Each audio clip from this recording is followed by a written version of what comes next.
चलिए, हेलो दोस्तों, मैं हूं राकेश कुमार। आपके अपने YouTube channel union teaching centre में आपका स्वागत है। आज हम लोग देखेंगे पर्यावरण और पारिस्थितिकी तंत्र के बारे में देखेंगे, है ना। आई होप आप लोग अच्छे होंगे और छठ पूजा की तैयारी अच्छे से चल रही होगी आप लोगों की, है ना। तो अच्छे से आप लोग छठ पूजा मनाइए, है ना। सभी आदमी को छठ पूजा की हार्दिक शुभकामनाएँ। और आज हम लोग सेशन लेकर आए हैं पर्यावरण, पारिस्थितिकी और प्रदूषण के बारे में। आज हम लोग क्या करेंगे, चर्चा करेंगे, ठीक है। तो सभी आदमी वीडियो को लास्ट तक देखिएगा और बने रहिएगा और कॉपी कलम निकाल कर रखिएगा, ताकि जो भी आप लोगों को प्रॉब्लम हो आप नोट कर चलिएगा, ठीक। तो बिना समय गवाए हुए हम लोग क्या करते हैं, सेशन को स्टार्ट करते हैं, ठीक। चलिए आइए। तो सबसे पहले आज फर्स्ट टॉपिक है आपका पर्यावरण। क्या है आपका, पर्यावरण के बारे में, ठीक है ना। क्या है पर्यावरण। तो सबसे फर्स्ट क्वेश्चन क्या कहता है, पृथ्वी पर पाए जाने वाले भूमि, जल, वायु, पेड़ पौधे एवं जीव जंतुओं का समूह जो हमारे चारों ओर है, क्या कहलाता है, पर्यावरण कहलाता है। क्या कहलाएगा, पर्यावरण कहलाएगा। याद रखेंगे, क्या कहलाएगा, पर्यावरण कहलाता है। तो फिर से देखिएगा, हमारे चारों ओर का जितना भी जल, भूमि, वायु, जो भी है, पेड़ पौधा, जीव जंतु, जितना भी है, तो उसी को हम लोग क्या कहते हैं, पर्यावरण। क्या कहते हैं, पर्यावरण। अगर कहेगा प्रथम अंतर्राष्ट्रीय पर्यावरण सम्मेलन कब हुआ था, तो 5 जून 1972 को, 5 जून 1972 को कहाँ हुआ था, तो स्टॉकहोम में हुआ था। कहाँ हुआ था, स्टॉकहोम में हुआ था। इस बात को भी ध्यान रखेंगे, ठीक। उसके बाद प्रथम विश्व पर्यावरण दिवस की अगर बात किया जाए, कब से स्टार्टिंग हुआ, तो 1973 से, 1973 से, याद रखेंगे। अब विश्व पर्यावरण दिवस कब मनाया जाता है, 5 जून को। क्या मनाया जाता है, 5 जून को। क्या मनाया जाएगा, 5 जून को, ठीक। उसके बाद कहता है ओजोन परत के संरक्षण हेतु संबंधित मॉन्ट्रियल प्रोटोकॉल की अगर बात किया जाए, मॉन्ट्रियल सम्मेलन की अगर बात किया जाए, कब किया गया था, 16 सितंबर 1987 को, 16 सितंबर 1987 को, याद रखेंगे। इसीलिए ओजोन दिवस जो मनाया जाता है 16 सितंबर को ही मनाया जाता है। वह ओजोन दिवस क्या मनाया जाएगा, 16 सितंबर को ही मनाया जाता है। मॉन्ट्रियल है क्या, तो कनाडा का एक शहर है ना। मॉन्ट्रियल एक क्या है, तो कनाडा का एक शहर है। कनाडा का एक क्या है, शहर है। उसके बाद ओजोन की मात्रा में कमी का मुख्य कारण क्या है, तो CFC, क्लोरोफ्लोरोकार्बन, क्लोरोफ्लोरोकार्बन, क्लोरोफ्लोरोकार्बन। और सभी आदमी क्या कीजिएगा, लास्ट तक वीडियो को देखिएगा, ठीक है, और नोट करे चलिएगा। एक बार लाइक ज़रूर कर दीजिएगा। जितने आदमी नए होंगे चैनल पे, वो चैनल को सब्सक्राइब करके बेल आइकन को दबाना मत भूलिएगा, क्योंकि आप लोगों के लिए पर डे नया नया टॉपिक लेके आते हैं, जो आगामी एग्ज़ाम के लिए रामबाण काम करेगा, ठीक। चलिए, ओजोन परत को नष्ट करता है CFC, यानी कि क्लोरोफ्लोरोकार्बन, क्लोरोफ्लोरोकार्बन। प्रथम पृथ्वी सम्मेलन आयोजित कब हुआ था, तो अगर बोला जाए तो 1992 में। 1900 कब, 92 में। कहाँ हुआ था, ब्राज़ील के रियो डी जनेरो में, ब्राज़ील के रियो डी जनेरो में। तो कहेगा प्रथम पृथ्वी सम्मेलन कहाँ हुआ था, ब्राज़ील में। कहाँ हुआ था, ब्राज़ील में। उसके बाद पृथ्वी दिवस कब मनाया जाता है, 22 अप्रैल को। कहिए मनाया जाएगा, 22 अप्रैल को। पृथ्वी दिवस 22 अप्रैल, पृथ्वी दिवस 22 अप्रैल। उसके बाद क्योटो जापान का सम्मेलन हुआ था, कब हुआ था, 1997 में। तो क्योटो सम्मेलन कब हुआ था, 1997 में, 1997 में। क्योटो प्रोटोकॉल प्रभावित हुआ था कब, 2005 में, 2005 में, 2005 में, 2005 में, याद रखेंगे।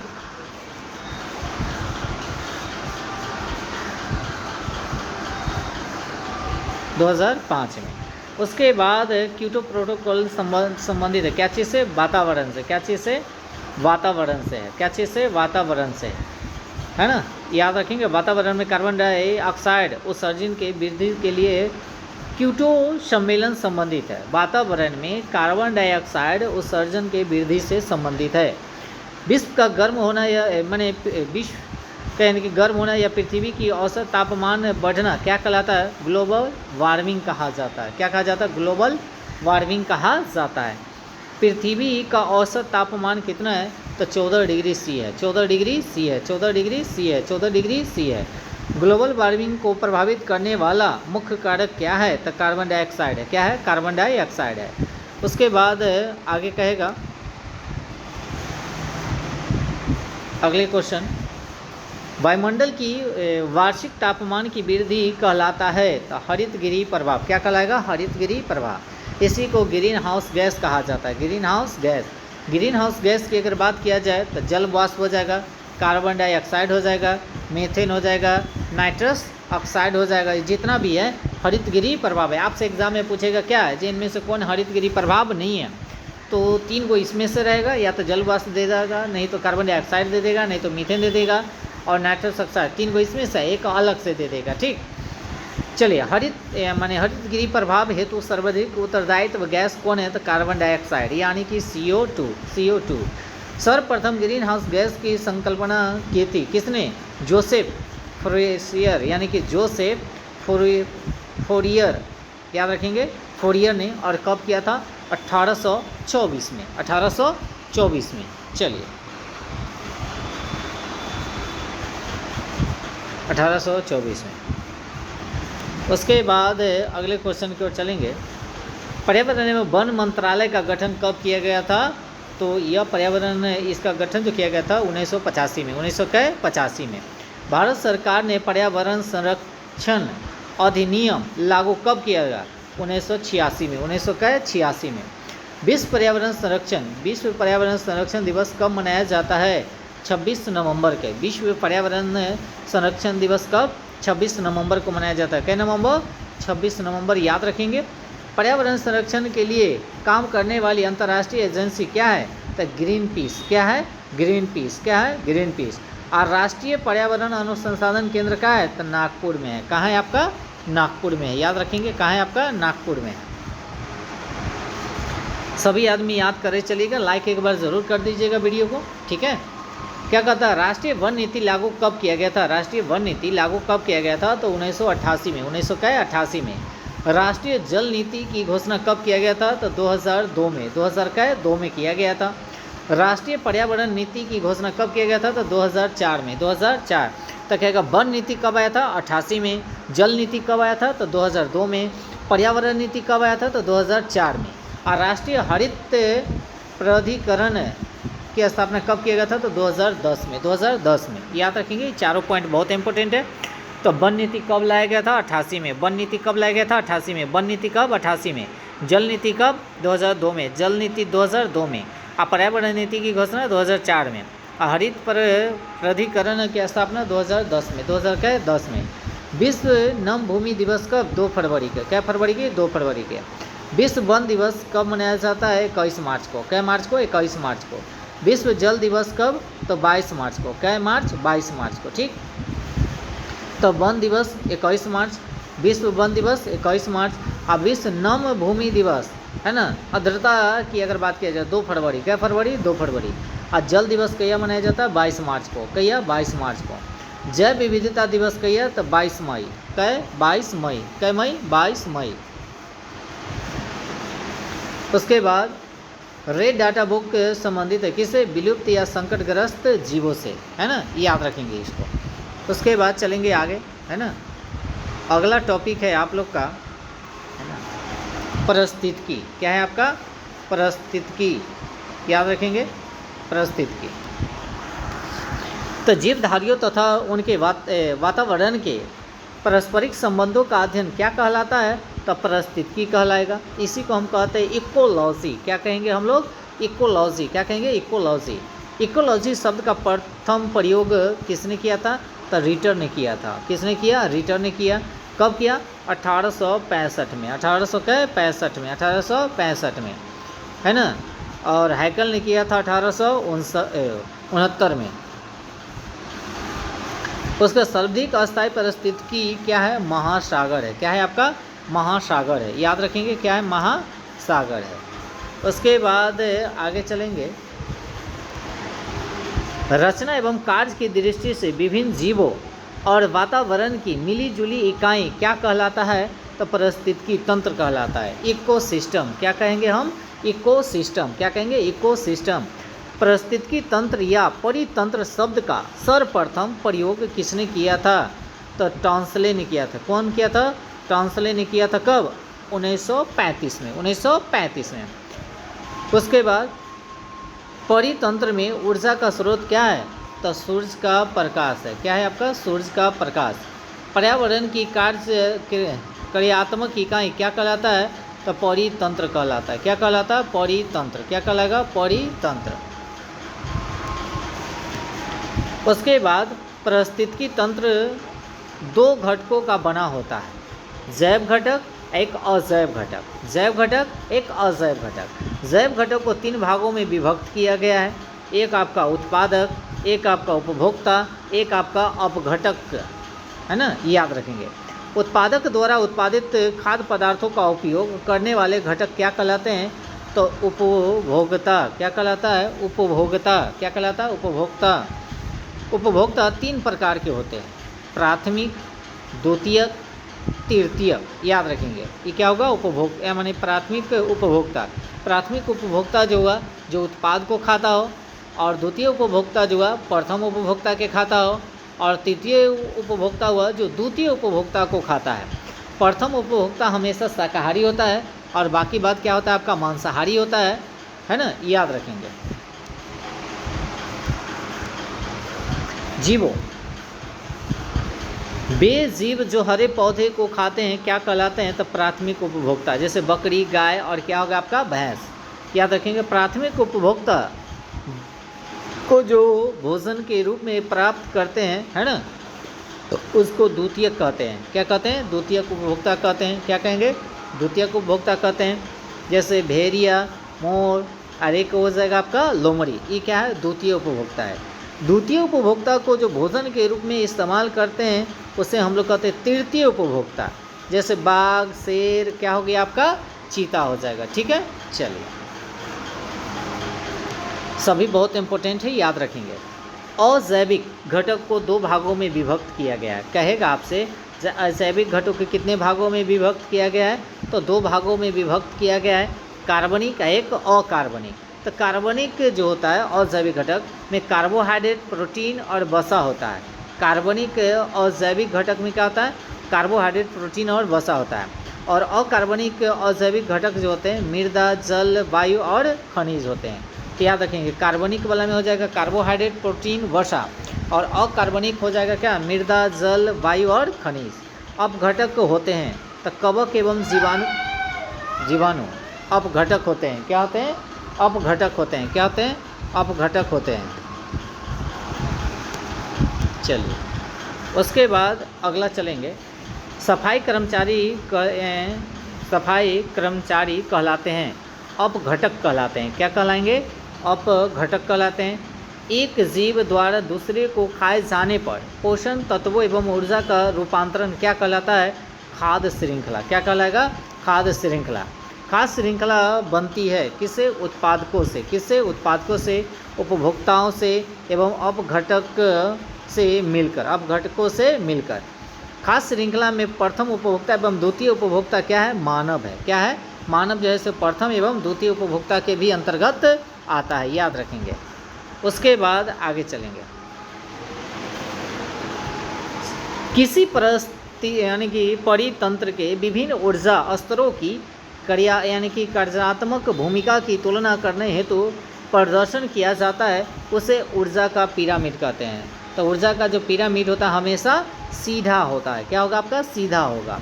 सर्वाधिक जैव विविधता पाई जाती है उष्णकटिबंधीय, है ना, वर्षा वन में। तो सर्वाधिक जैव विविधता कहाँ पाई जाएगी? तो उस माने उष्णकटिबंधीय वर्षा वन में पाया जाता है, याद रखेंगे। अब पारिस्थितिकी विज्ञान केंद्र कहाँ है आपका? बेंगलुरु है। कहाँ है आपका? बेंगलुरु। सभी आदमी एक बार वीडियो को लाइक ज़रूर कर दीजिएगा, ठीक है। चलिए, अब अगला टॉपिक जो है सो आपका प्रदूषण है। क्या है आपका? प्रदूषण। क्या है आपका? प्रदूषण, याद रखेंगे। क्या है आपका? प्रदूषण। स्टार्ट करते हैं। क्या होता है? जल, वायु, जल एवं भूमि, याद रखेंगे। सभी पॉइंट को याद करके चलेंगे। जैसे वायु हो गया, जल हो गया या भूमि। अनचाहे परिवर्तन जो मनुष्य एवं जीवधारुओं के लिए हानिकारक हो उसे हम लोग प्रदूषण कहते हैं। अगर प्रदूषण की बात किया जाए, हमारे शरीर को बुरा असर डालता है, उसको प्रदूषण कहते हैं। प्रदूषण निम्न प्रकार के होते हैं अगर देखा जाए तो: वायु प्रदूषण, जल प्रदूषण, ध्वनि प्रदूषण, है ना, रे प्रदूषण, उसके बाद माने वो तरंग प्रदूषण जिसको हम लोग कहते हैं, मिट्टी प्रदूषण, सभी प्रकार के प्रदूषण होता है। तो वायु प्रदूषण जो होता है कारखाने से निकलने वाले धुआं, गाड़ियों से निकलने वाले धुआं से वायु प्रदूषण होता है। जल प्रदूषण जो होता है से कोई भी कचरा को लेकर जल में ले जाते हैं और ले जाने के बाद वह जल जो होता है दूषित हो जाता है, उसको जल प्रदूषण के अकॉर्डिंग कहते हैं। ध्वनि प्रदूषण किसको कहा जाएगा? जो हमारे कानों को सुनने में अच्छा नहीं लगता उसको हम लोग ध्वनि प्रदूषण कहते हैं। उसके बाद रे प्रदूषण, रे के मतलब हो गया तरंग, तरंग जैसे एक्सरे किरण हो गया क्या, तो ये सबसे हमारे शरीर को बुरा असर डालता है, उसको हम लोग रे कहते हैं। मिट्टी प्रदूषण, जिसमें अम्लीयता कम गया हो या अम्लीयता बढ़ गया हो, जिससे फसल नष्ट हो जाती है, उसे मिट्टी प्रदूषण हम लोग कहते हैं। ठीक, चलिए आगे। मानव जनित पर्यावरणीय प्रदूषण कहलाते हैं एंथ्रोपोजेनिक, याद रखेंगे। तो क्या मानव जनित पर्यावरणीय प्रदूषण क्या कहलाता है? परजैविक। क्या कहलाएगा इसको? परजैविक। इसी को कहता है एंथ्रोपोजेनिक, एंथ्रोपोजेनिक।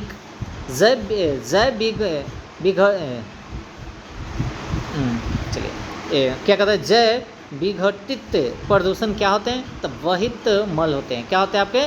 बहित मल, याद रखेंगे, बहित मल होते हैं। उसके बाद अगला क्या कहता है? वायु प्रदूषण शीशा से प्रभावित होता है हृदय, माने उदर, उदर क्या होता है? उदर। तो वायु प्रदूषण के शीशा से प्रभावित अंग क्या है? उदर। क्या है आपका? उदर। तंत्रिका तंत्र संबंधित रोग होता है तो शीशा से। क्या होता है? शीशा से। तंत्रिका तंत्र संबंधित रोग होता है किससे? तो शीशा से। उसके बाद आगे चलते हैं। एस्बेस्टस, धूल से यानी कि प्रभावित अंग कौन सा है? तो फेफड़ा है। कौन है आपका? फेफड़ा है। कौन है आपका? फेफड़ा। उसके पारा प्रभावित करता है मस्तिष्क को। किसको करेगा? मस्तिष्क को। किसको? मस्तिष्क को।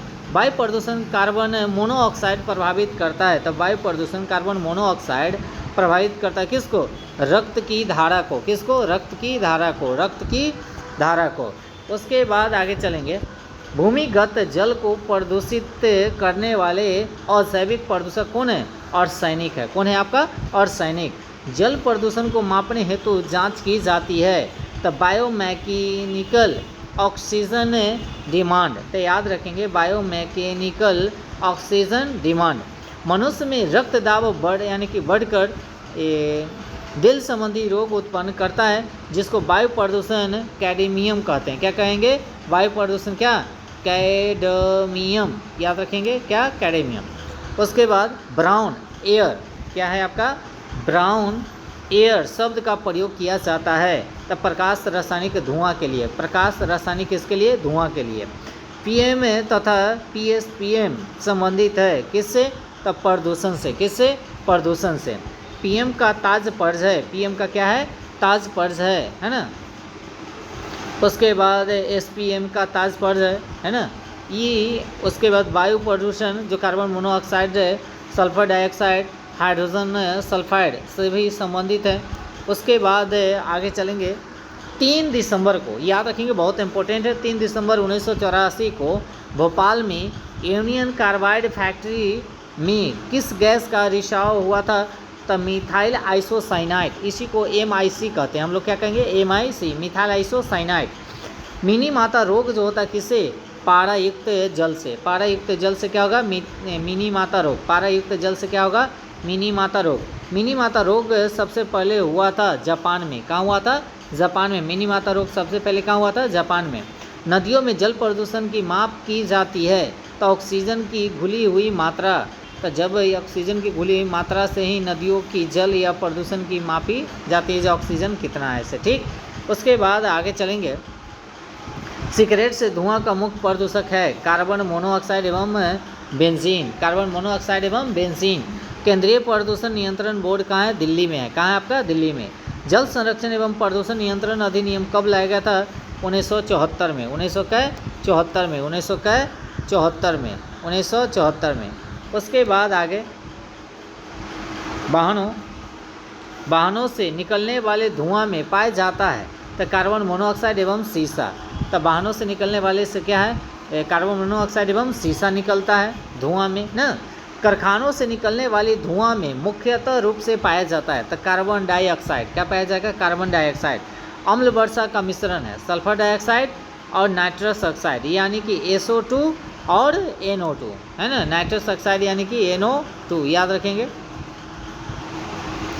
अम्ल वर्षा के रूप में पृथ्वी पर गिरते हैं तो सल्फ्यूरिक अम्ल तथा नाइट्रिक अम्ल। सल्फ्यूरिक अम्ल तथा नाइट्रिक अम्ल है ना।